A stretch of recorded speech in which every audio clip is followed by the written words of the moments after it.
Hello everyone. कल हमने एक फेस बनाना सीखा था और उसके बाद हम उसके पार्ट्स बनाना सीखने वाले थे, लेकिन उससे पहले हमें शेडिंग कैसे की जाती है ये आना ज़रूरी है।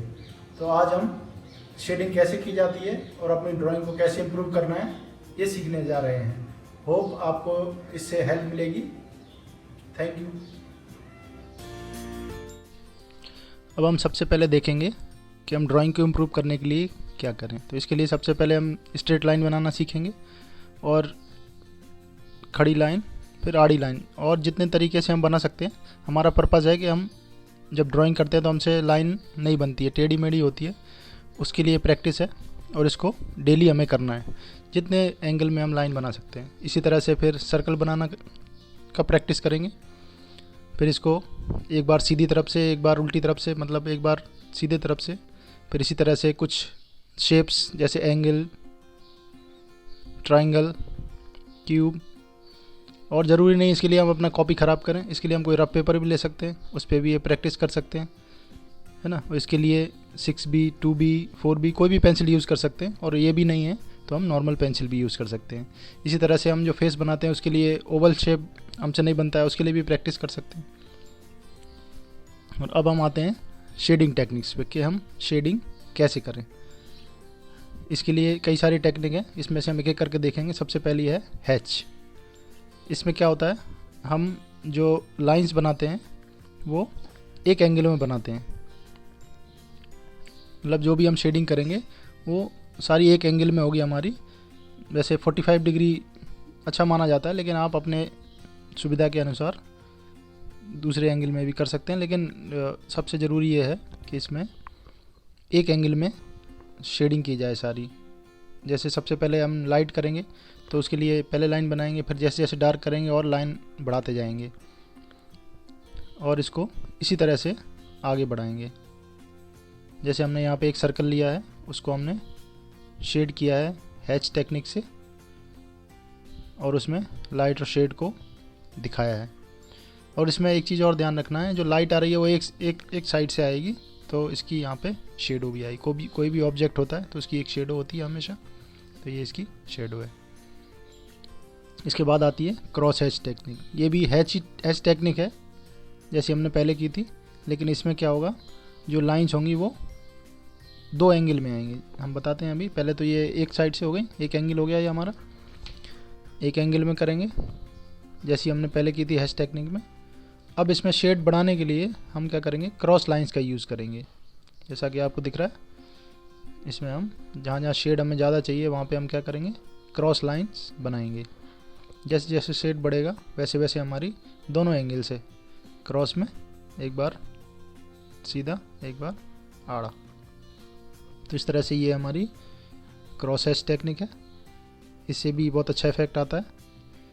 और फिर लास्ट में शेडो भी बनाएंगे। जो भी हम करेंगे वो सारा क्रॉस में इसमें करने की कोशिश करेंगे। ये लाइट आ रही है हमारी ऊपर से। अब है हमारी टोनल शेडिंग टेक्निक में हमें सिर्फ पेंसिल को चलाना है, मतलब पेंसिल से ही शेडिंग करनी है जो भी। अब इसमें लाइंस बनाएं ये हम ज़रूरी नहीं है, उसको हम थोड़ा सा घिस के भी चला सकते हैं, जैसा कि आपको दिखाई दे रहा है। लेकिन इसमें ना तो हम हाथ का यूज़ करेंगे और ना और किसी चीज़ का। इसको हमें जो भी करना है शेडिंग, इसमें कोई एंगल नहीं है, आप किसी भी तरफ से अपनी पेंसिल को चला सकते हैं बस। लेकिन जो भी शेडिंग करनी है वो कैसे होगी, पेंसिल से। तो हम पेंसिल से ही घिस घिस के इसमें हम अपना शेडिंग करते हैं। इसमें टोन, मतलब अलग अलग टोन दिखाई देती है, डार्क, लाइट, फिर लाइट, इस तरह से इसको किया जाता है।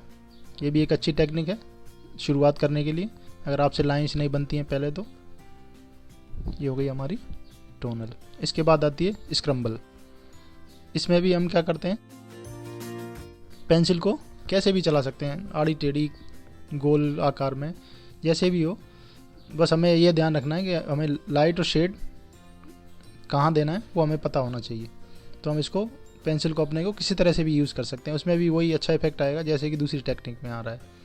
तो ये भी एक फ्री हैंड टेक्निक है। इसमें कोई ज़्यादा ध्यान रखने की ज़रूरत नहीं है कि हमारी पेंसिल सीधी चढ़े, टेढ़ी चले, लाइन दिखें, कुछ भी हो सकता है। बस हमें लाइट और शेड दिखाना है। इसमें हमारा पर्पज़ सारा यही है कि हम इसमें लाइट और शेड अपना दिखाएं।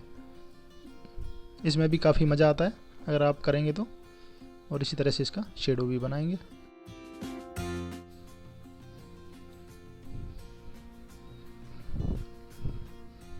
ये हो गई हमारी स्क्रम्बल। अब हम आती है स्मज। अब इसमें भी हम जो टोनल में हमने तरीका यूज़ किया था पहले उस तरह से करेंगे, ऑब्जेक्ट को फिल करने के लिए या शेड करने के लिए। उसके बाद अपनी फिंगर से, या आप क्लॉथ भी ले सकते हैं या कॉटन ले सकते हैं, जो भी आपको कंफर्टेबल लगे उस तरीके से उसको स्मज करना है, मतलब उसको घिसना है। और जहाँ जहाँ हमें डार्क की ज़रूरत है फिर से हम पेंसिल चला के फिर से अपने फिंगर से उसको कर सकते हैं। लेकिन ये तभी आप यूज़ करें जब आपको लाइट और शेड का अच्छे से ज्ञान हो जाए, क्योंकि तभी ये टेक्निक हम ज़्यादा अच्छे से यूज़ कर सकते हैं। तो ये हो गई हमारी 5 अलग अलग टेक्निक। और भी होती हैं लेकिन ये भी हमारी काफ़ी है। और हमने देखा कि लाइट एक तरफ से आ रही है, इसमें देखा हुआ है, तो हमें पहले ध्यान रखना है कि हमें लाइट को एक तरफ से एग्ज्यूम करना है, उसके हिसाब से शेडिंग करनी है।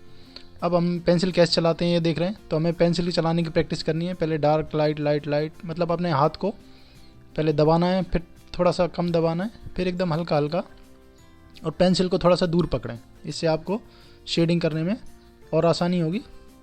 ये सारी टेक्निक को मैंने एक एक करके बताया है कि कैसे हम इनकी प्रैक्टिस कर सकते हैं। अगर हमें किसी ऑब्जेक्ट में नहीं आ रहा है तो हम प्लेन पेपर पे भी पहले इस तरह की प्रैक्टिस कर सकते हैं। जैसे पहले डार्क, फिर थोड़ा लाइट, फिर थोड़ा लाइट, फिर ऑल लाइट।